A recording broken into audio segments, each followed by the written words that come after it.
Thank you very much, Jordan, for inviting me to give this talk. And I'll just start by introducing myself. I'm a wildlife biologist. I always wanted to work with animals, love native animals. And the more I got to know about native animals, the more I realized that they are under such threat from predation. And so you end up working in predators inevitably just so that you can help conserve species. Yeah, so inevitably when you start working with native species, you realize how vulnerable they are. In Australia, we've just got such precious species, and they are inevitably threatened by all of the introductions that have happened over the last couple of 100 years. So I'm going to see whether I can share my screen. Okay, brilliant. All right. I'll start with an acknowledgement of country. So Murdoch University sits on the lands of the Whadjuk people, and it's been a place of learning for many tens of thousands of years. It's a important site for Aboriginal people, and I always think to myself, what would they think about all of the invasive species we've introduced to this country? The red fox has the widest distribution of any non-domesticated carnivorous. So it's closely related to other canids, such as our domestic dogs, and the other domesticated species, which is also really widely distributed, as well as domestic dogs, is obviously the domestic cat. And apart from those two, the fox is up there in terms of its distribution range. Its native distribution range is across Europe and Asia, and then it was introduced a very long time ago into North America, a subspecies of red fox, and there it is integrated with the subspecies of red fox that was already present in North America. And in Australia, we introduced foxes in the 1800s because we thought it would be a great idea to hunt them. And clearly now we need lots more people out there hunting them because they've ended up proliferating and are a big challenge now. There's a question mark I put there over Tasmania because there has been a couple of introductions to Tasmania, deliberate introductions. Unfortunately, we've been able to control them before they've established. So since its introduction about 150 years ago, the red fox has distributed across the bottom 2/3 of Australia. For some reason, probably its physiology, it might be its coat, it might be its ability to thermoregulate. It doesn't seem to have taken off in the tropical northern parts of the country. And it's a declared pest under our Biosecurity Agriculture Management Act of 2007, which is the act which regulates invasive pests and requires landholders to manage invasive species. And it's a control category C3, which means that it's widespread and abundant, and the land manager has the responsibility to manage its impacts. The regulation and control of fox populations is also regulated under the Animal Welfare Act, and that's restricting how we can remove animals in the same way that Jordan's spoken about the requirements to have a firearm on the property and the size of the property in order to have different methods or tools available to you. That's also regulated under the Animal Welfare Act, how you can remove animals. So a little bit about their biology. They're monestrous, which means that they only have one set of babies every year. By contrast, the cat can have more than 3 litters of kittens every year. So the foxes, fox cubs will be born around maybe next month, August, September. You might even hear at this point in time fox calls. I thought I heard one the other night. This is the time when they'll be breeding and they'll matching up, they'll be finding mates. They have an average litter size of around 4 cubs, and those are weaned in about 6 weeks to 8 weeks. And then the juveniles will disperse about 5 to 6 months later. So about January, February, March, we'll have youngsters moving around looking for a new territory to live in. They're really highly successful generalist predators, and I'll come to many aspects of that.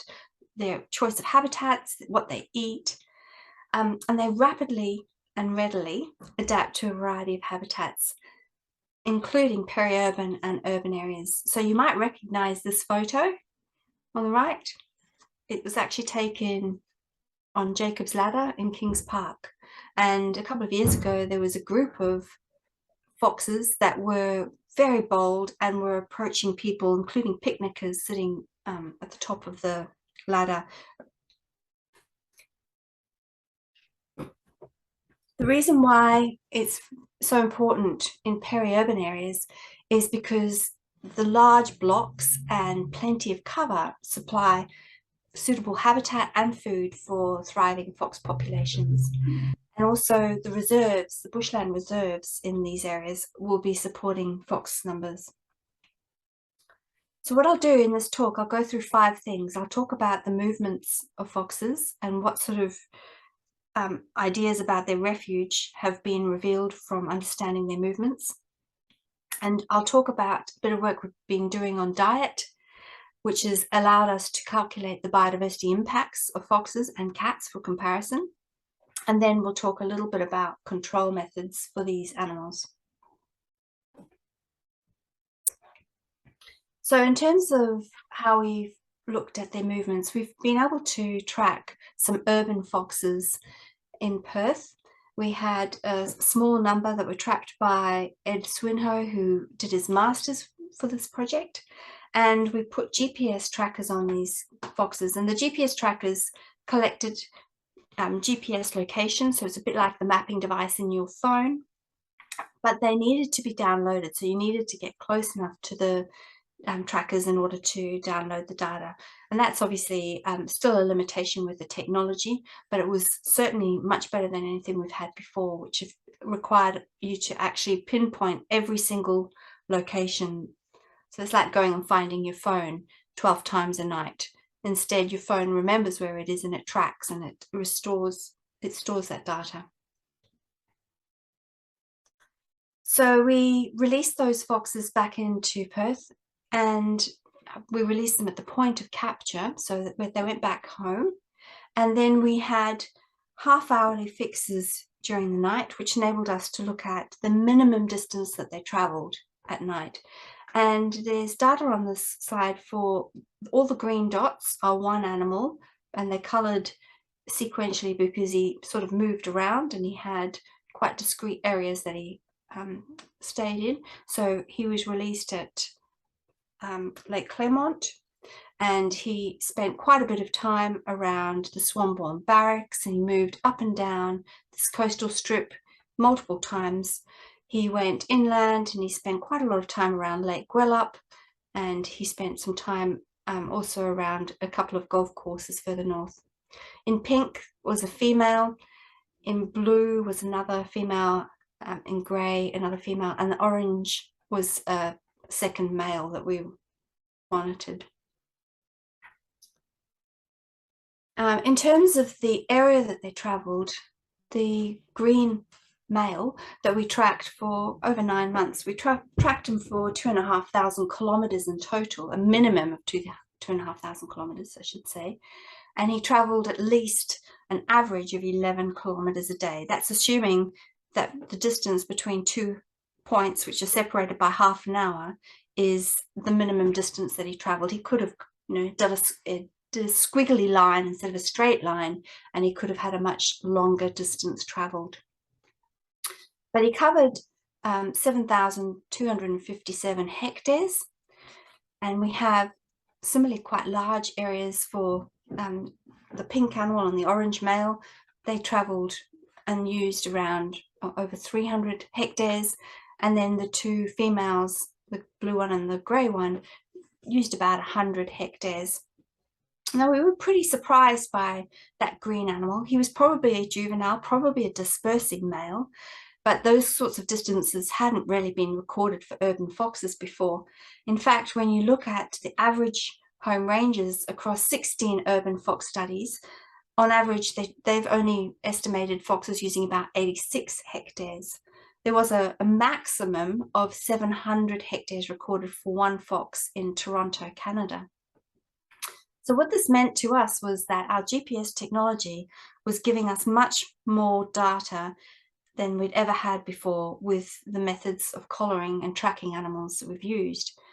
And that's probably because when people put collars on animals before, the animal would disappear beyond range. And in many cases, those animals would be excluded from analysis. So it was only the ones that stayed at home and sat on the couch effectively that we recorded the home range for. So what we do know now is that urban foxes move huge distances and far greater distances than we'd ever really considered before. That makes it a real challenge to manage them, because a fox that's living in one suburb is quite likely to be able to move between suburbs, and as they disperse as well, animals will move vast distances in order to find a suitable place, including passing through your suburb. Another really interesting thing that we found from those collared data were we found differences in the speed that animals moved. Firstly, it differed between day and night. So during the daytime, which are the orange bars on this graph, they didn't really move very much. So the y-axis on this graph is on logarithmic scales.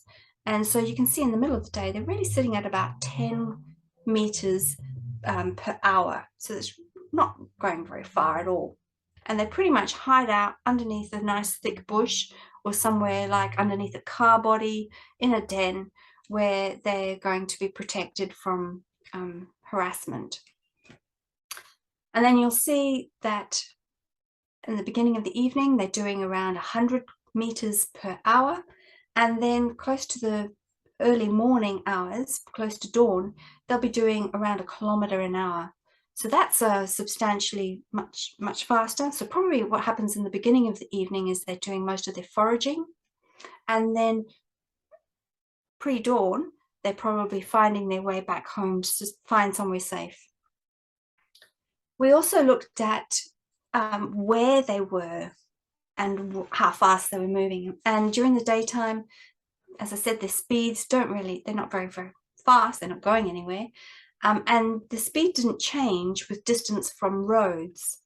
But if you looked at their nocturnal activity, then we found that when they were really close to roads, they were hot-footing it. They were going really fast to get out of there.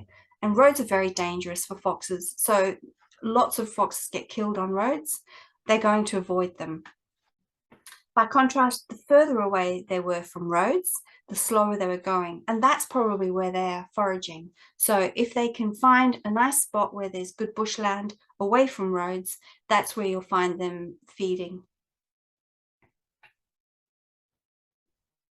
We also looked at the land use that they were using.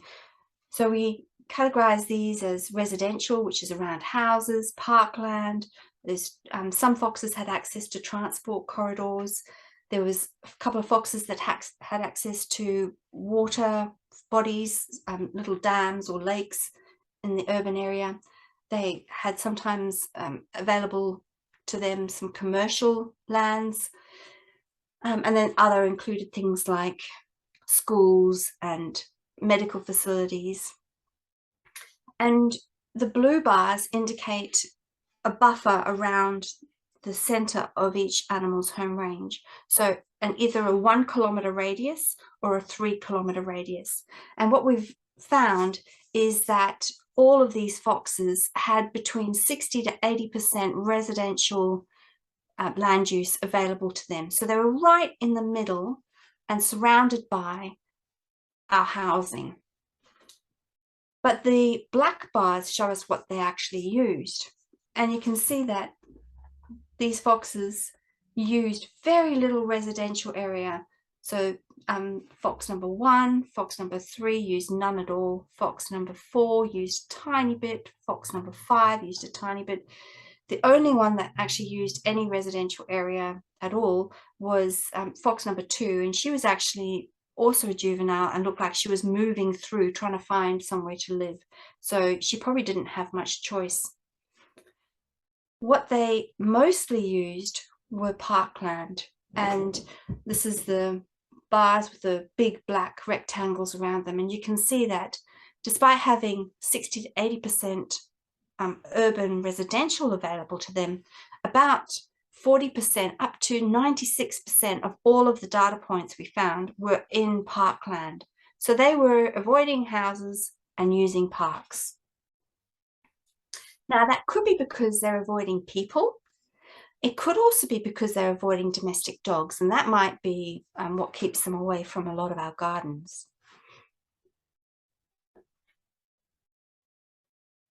So this is one animal. This was the male on the top right-hand side of the previous maps, and he lived out around Malaga, and this was an industrial site. There was a car body that he loved to live underneath. And you'll see that most of his data points, most of his locations are actually confined within that parkland. He used a couple of transport corridors, but he really did avoid anywhere where there are houses. Another thing we found they used a lot of was golf courses. These are 4 golf courses that were used by 2 different animals, and all the data points, all the yellow triangles show you that they were mostly using the native vegetation that sits between the greenways, but they were principally focused in around these golf courses. In Edinburgh, there was one male that they tracked that 75% of his locations were on a golf course. And in Melbourne, they found that almost 2/3 of all of the dens that they have tracked foxes to were in secluded places, principally where public access is restricted or prohibited during the day, at night. So golf courses are another land use which suits that same description, where generally there's nobody on a golf course at night, and that's perfect space for foxes to roam around. In terms of their daytime refuges, where we found that they came back to a place, there was nobody during the daytime as well. And they were generally in very dense vegetation. And we think that they probably are avoiding, again, people, but possibly also avoiding our dogs. Okay, so the third aspect I wanted to talk about was a little bit about what they eat. And the reason why this is so important is because half of our Australian native mammals are either extinct or threatened or near threatened. And the losses that we've experienced have principally been due to land clearing and removal of habitat, and then invasive predators. And together, those two are a lethal combination, because if animals have lots of vegetation and they have sufficient cover, then they can avoid being consumed and captured and consumed by a predator. And predators are much more efficient hunters in cleared areas. In order to do this diet analysis, we've looked at almost 70 years worth of data, which is published in the literature. This is what you do during a COVID lockdown. For cats, we had 49 years worth of data and 14,500 samples. And for foxes, we had about 56 years of data and about 34,000 samples. So they're either stomach contents from culled animals, or they are scat samples, that's poo samples. And on the bottom of the slide, I've got the distributions of feral cats and foxes. And you can see that feral cats are found pretty much across the whole continent. But you might see, if you look really closely, a couple of spots around our big cities where there's red dots, and that's because we have high densities of pets and stray cats around our big cities. For foxes, they have quite a different distribution. They have a much higher distribution in the southwest, particularly the agricultural zone, and also a little bit in the forest. And they also are very prevalent in southeastern Australia in the forest areas. On average, we think that the density of cats and foxes is about equal, But because cats are found across much more of the continent, we've got 1.5 times more cats, more feral cats than we do have foxes. And if you include all of our pet cats and stray cats, there's almost 4 times more cats in Australia than there are foxes. So what we've looked at is what they're eating. And we find that cats are twice more likely to consume birds than any foxes are. So this is the average across all of our 50,000 samples. And on the y-axis on this graph, we've got the frequency of occurrence. That's of all the samples, what proportion of them had a bird in them. And what's scary is that almost a third of all cat samples have evidence that they've eaten a bird. And for foxes, it was around an eighth. We found 1 in every 4 cats had eaten a reptile, and about 1 in every 10 foxes had eaten a reptile. This is the stomach contents from a single cat, so you can see how quickly they would probably destroy a population of lizards, of birds, because they will selectively hunt them, and they're very efficient hunters. So when we look at mammals, on these graphs, the x-axis goes from left to right in terms of increasing body size of those prey species. And again, the y-axis is how common they are across all of those samples. And cats are taking almost twice as many rodents and dasyurids as foxes are. So this guy on the right-hand side is a dasyurid. It's one of our marsupial mice. So these are native mice. And cats are consuming almost twice a number of them as foxes are. However, when you get to the bigger mammals, foxes are much more deadly. So foxes are 2.5 times more likely to take possums. They're 3.5 times more likely to take bandicoots and macropods like quokkas and quenda. And they're also 10 times more likely to have consumed livestock than cats are. This graph is on a different y-axis because these are very either rare species or they have a much more restricted distribution range. And we can see again, cats are taking more small mammals, these are bats, whereas foxes are more likely to take things like marsupial moles and echidna and platypus, koalas and wombats. In fact, when you look on average, foxes are 25% more likely to have consumed native mammals than cats are. So while cats are eating lots of small things, foxes go out and eat more of our big mammals and more of our native mammals than cats do. Now, both species take rabbits and hares, and we're going to look at that in a couple of slides' time. Both of them, when rabbits are around, they'll make up about 20% of their diet. So about 1 in every 5 samples, when there's lots of rabbits around, contains rabbits.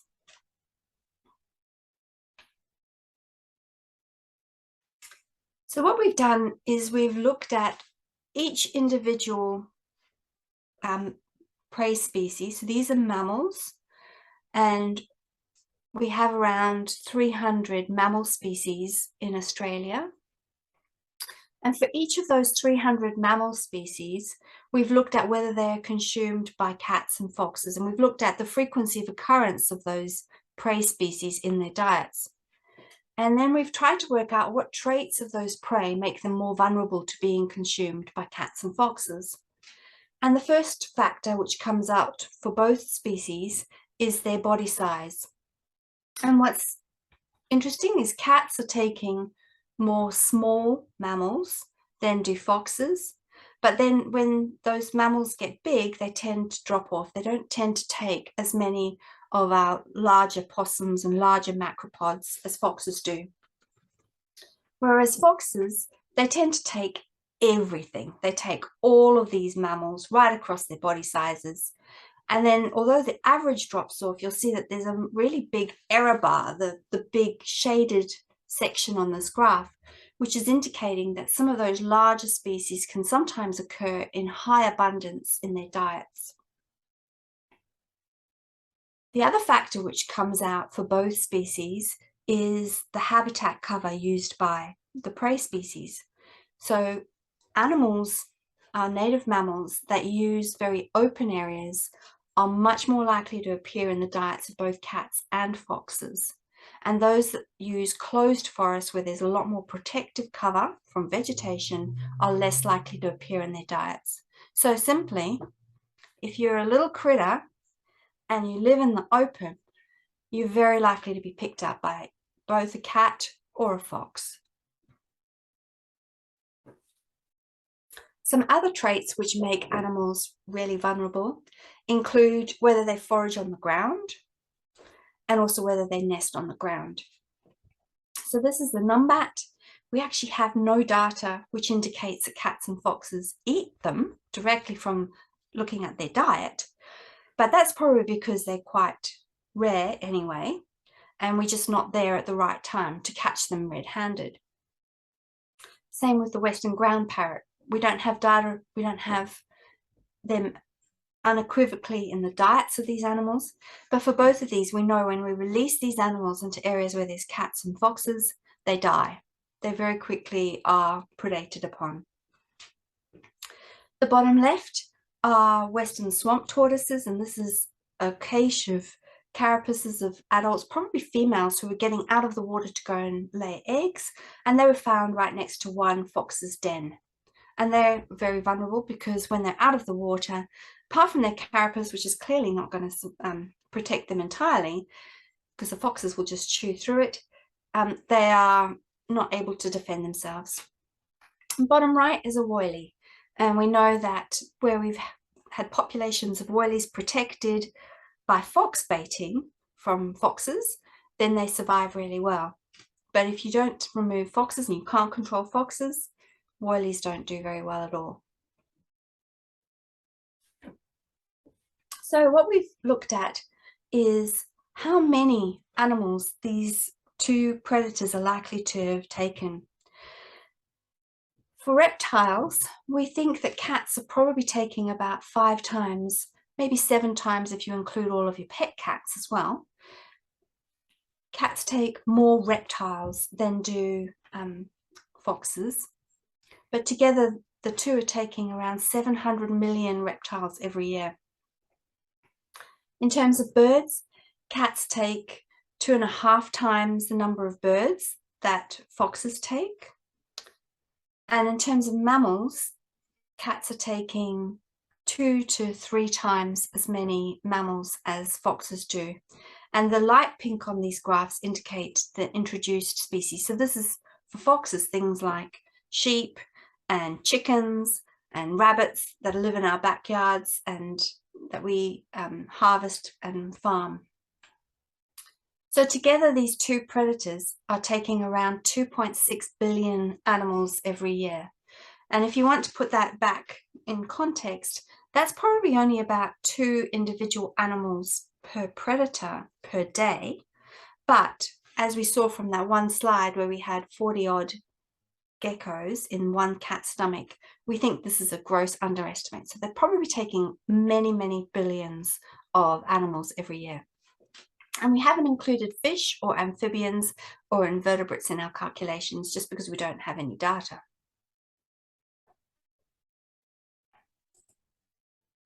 Now, when you look at where they're causing the biggest problems, because foxes aren't found in the tropical north or in Tasmania, cats are our major issue across those areas. But then when you look at the southern forests in southwest WA or in southeastern states, that's where cats and foxes together are taking lots of animals, and we have the highest predation rates in those areas. When you look at the difference between cats and foxes, the dotted line gives you some kind of line of equity, so where both cats and foxes are the biggest problem. Where cats and foxes are the same kind of problem. And you can see from the southwest and the southeastern parts of the map, foxes are actually the biggest problem in our forests.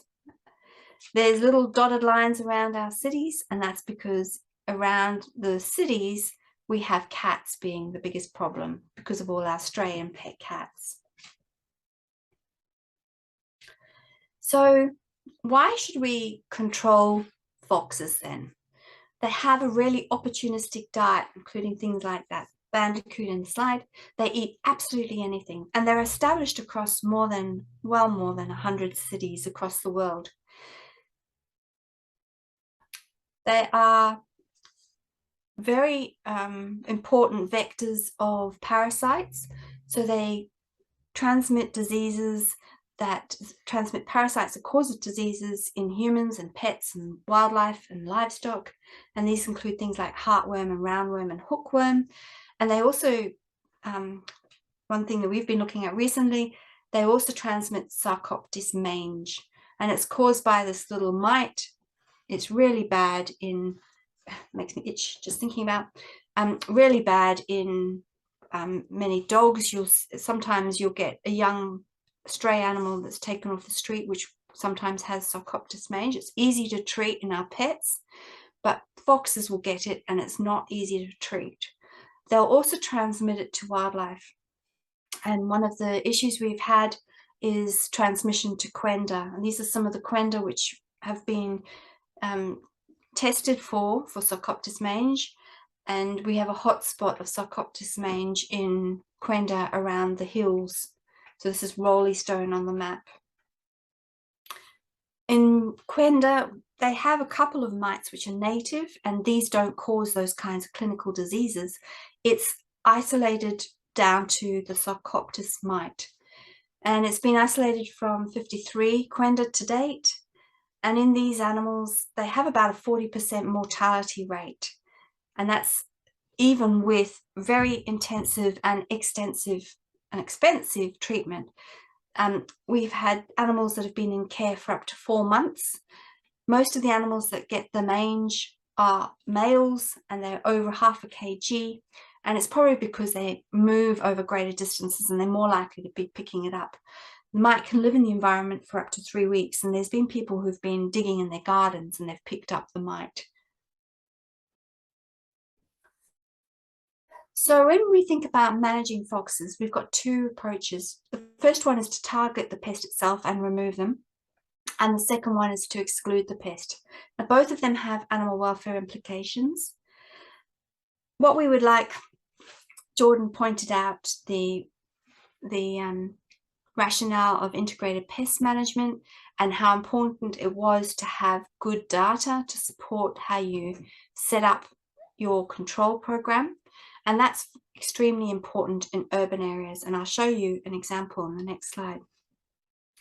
So hopefully the 4 things that we've talked about today, the shelter use, the habitat preference, movements and diets, help us identify some of the biology of the fox, which enable us to target how we might control them.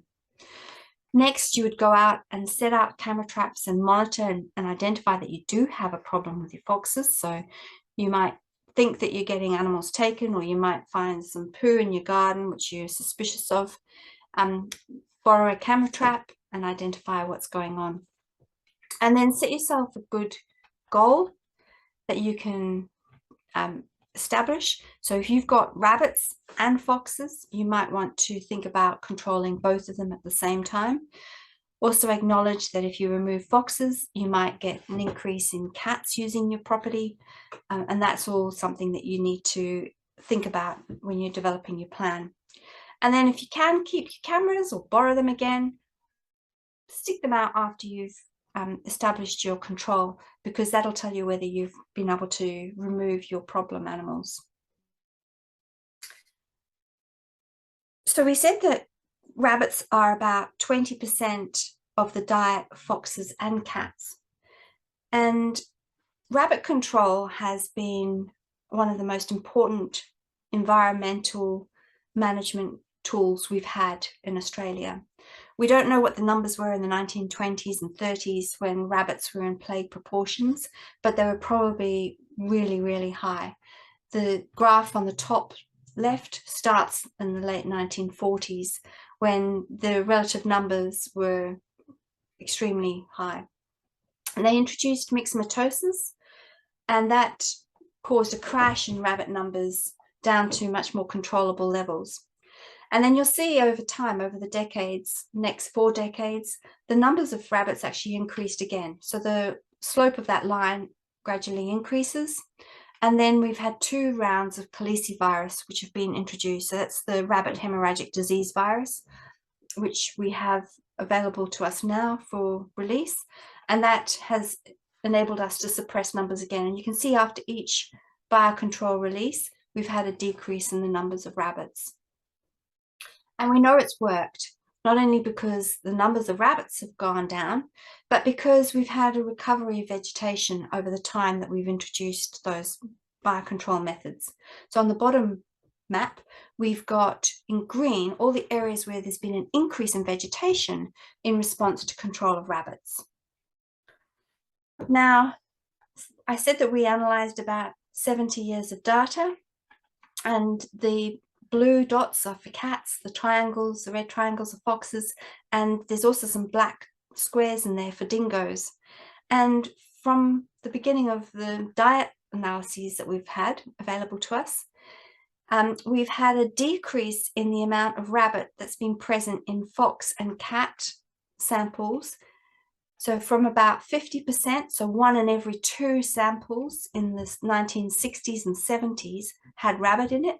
And now it's come down to something more controllable, maybe 5–10% on average.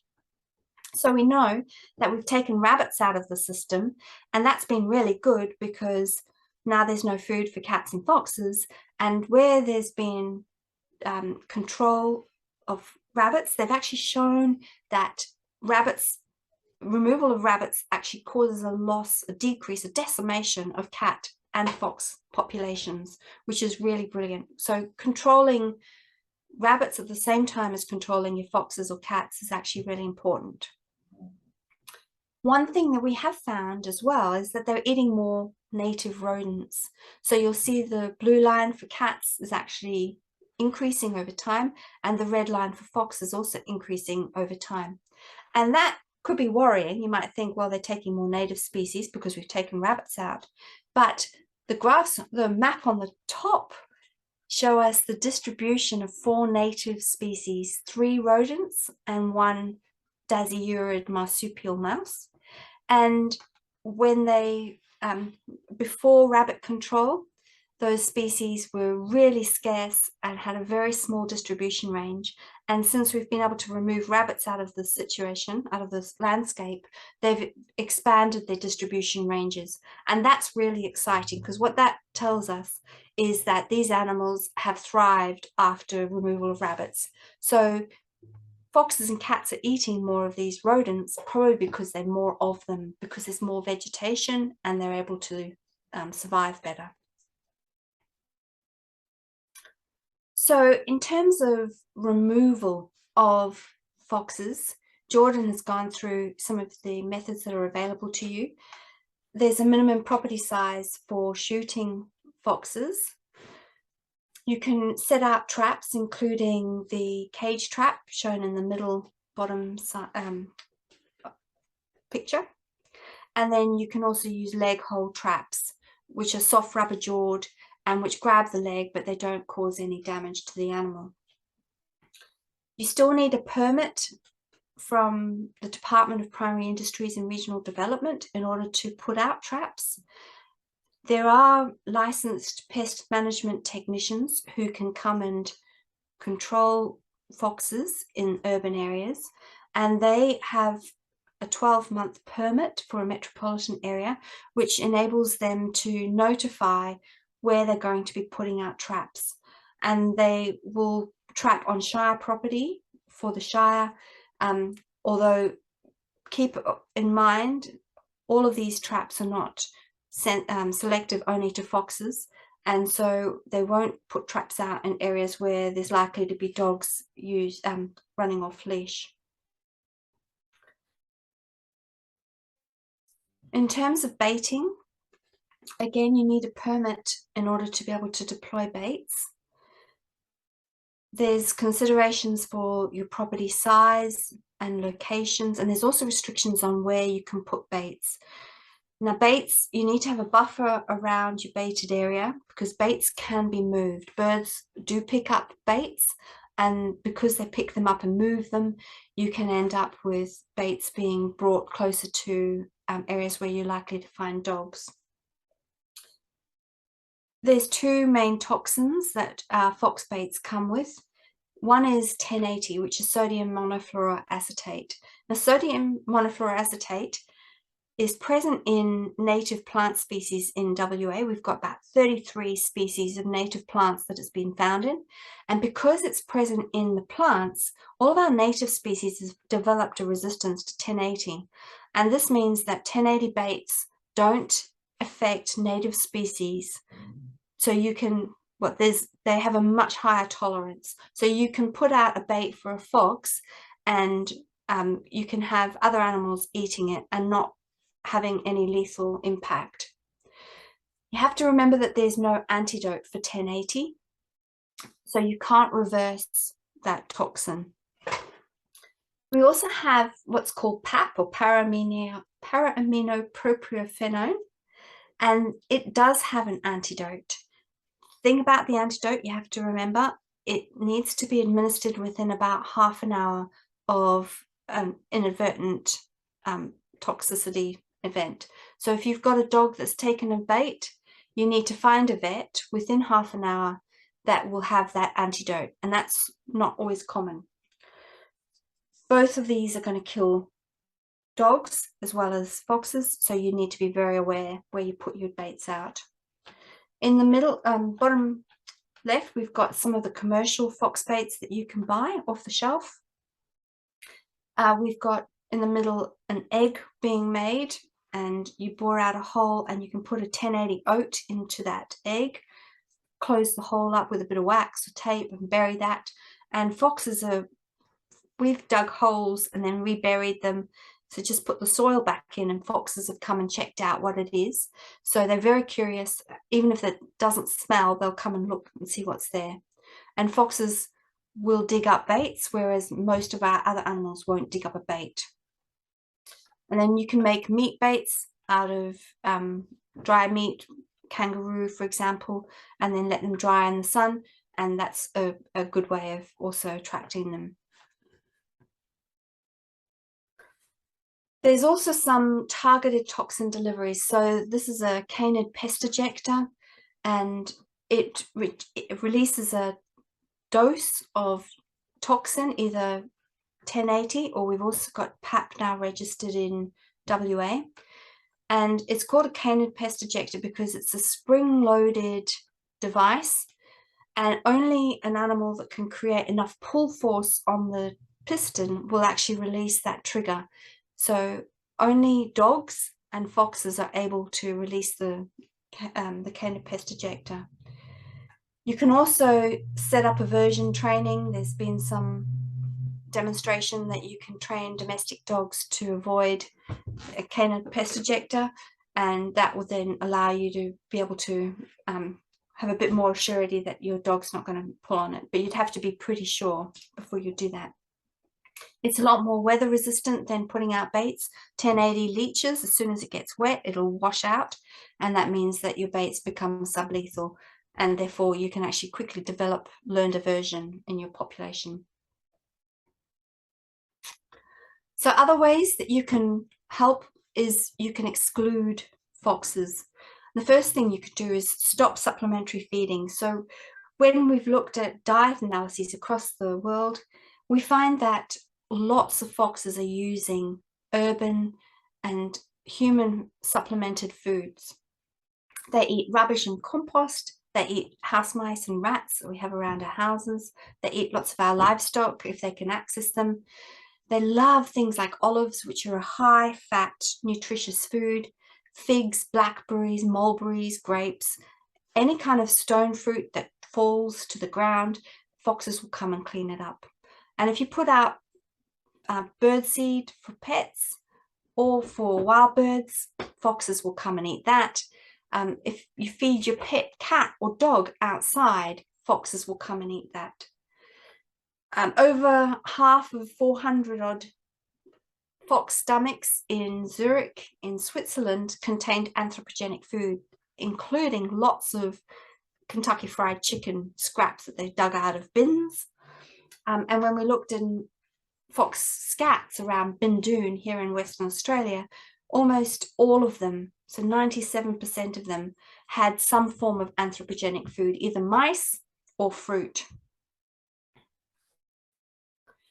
There's other ways you can exclude them, and that would be using deterrence. Now, a couple of people last time we spoke about this have looked at fox lights. So these are the devices on the bottom left of the slide. They're a rotating light, and it was developed by a man, a farmer who had sheep, and he would go out into the paddock around lambing time with his head torch or a handheld torch and look for foxes. And he developed this rotating light to mimic the idea of someone walking through a paddock. And the idea behind it is therefore that the fox thinks that someone's coming to look for them and runs away. It's not, it's a very predictable light, and it can become habituated, foxes can become habituated to it very quickly. It doesn't respond to the animal's presence, so it's on all the time. And because they'll sit there and watch it, and they'll, over a short period of time, work out that it's not going to change, there's nobody around, they'll move in. So you need to have something that's backed up. You also need to, if you're going to have a deterrent that works, you need the animal to have other food sources. So it's no good telling someone that they can't eat chocolate cake and having, you know, a really uncomfortable stimulus every time they touch the chocolate cake. If that's all there is to eat, they will come and get the chocolate cake.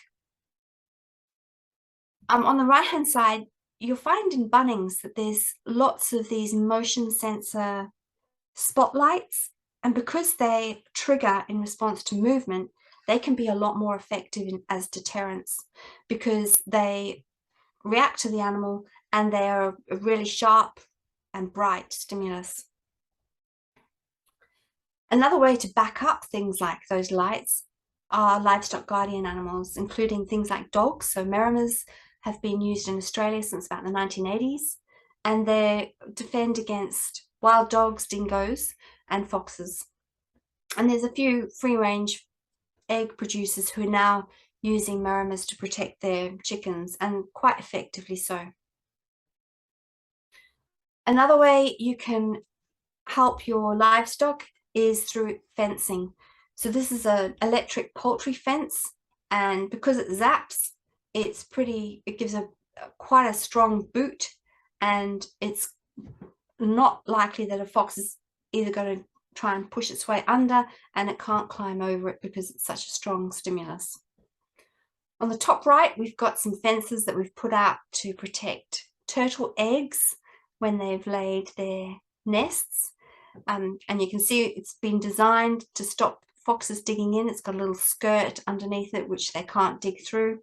You can have a completely contained hen house, which has a floor, walls. You need to also think about the roof, because foxes can climb, and they're actually quite adept climbers. So in conclusion then, foxes move a long way. 11 kilometers a day is probably very easy for them to move. They're going to avoid roads, they're going to avoid residential areas unless there's something particularly attractive about them. They need dense vegetation away from domestic dogs for their daytime rest sites, and also to bring up their cubs. They're using a lot of human refuse and anthropogenic food sources, so if you can remove those, then that's a good way of controlling their numbers. And they have massive biodiversity impacts, especially for medium-sized mammals, so it's definitely worth removing them. And then we've talked about some of the control options, which include lethal control, including understanding where they're shooting, trapping, putting out kind of pest ejectors, which require understanding where the foxes are moving, and then thinking about how you might exclude them, changing their sources of food, fox-proof fencing, building a fox-proof fence, or also introducing deterrence as part of your control. Okay, thank you very much. If anyone's got any questions.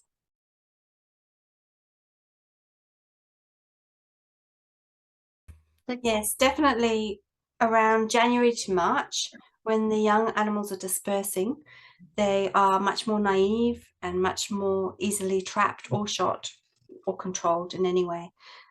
They're out of their normal home range, out of their natal territory, and so they probably don't know the landscape as well, and they'll be much more readily approaching novel objects or novel food sources. It can be quite hard to trap some of the older animals, particularly if they've had an experience. So, for example, a lot of shooters say that if you've put a spotlight on a fox and you've shot towards it and missed it, you're probably never likely to see that animal in the spotlight again. It will know, it'll hear the car. They're much more wary of being approached after that. So, yes, you're always going to be able to get the young naive animals a lot more readily than the older wily animals, but you have to put in more effort or try a range of different tools for the older animals.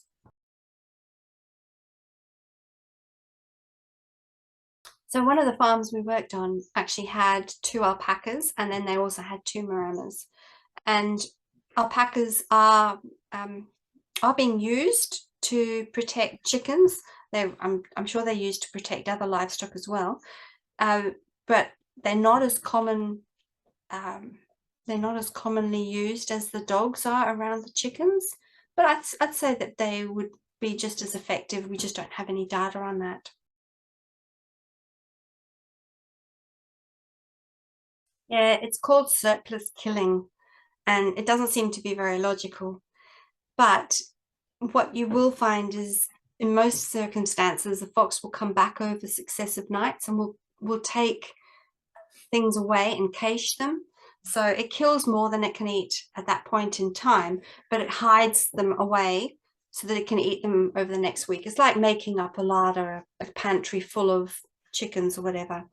But a lot of the time you'll find if they come into your hen house and they take out half of your chooks, then they've only carried away half of the chooks. They'll probably come back over successive nights and take the rest. Yeah. So you can get a cage trap pretty cheap. They're not that expensive from hardware stores. And if you can build that into your chook shed, so my neighbors have got that. The chooks actually come in and out through the cage. So it's effectively the gate, the entrance for the animals. And so it smells of chooks. It doesn't really smell of people. And I guess everything becomes normalized and it stops looking strange because it's there every day. And then when you have a fox problem, then you can activate that trap.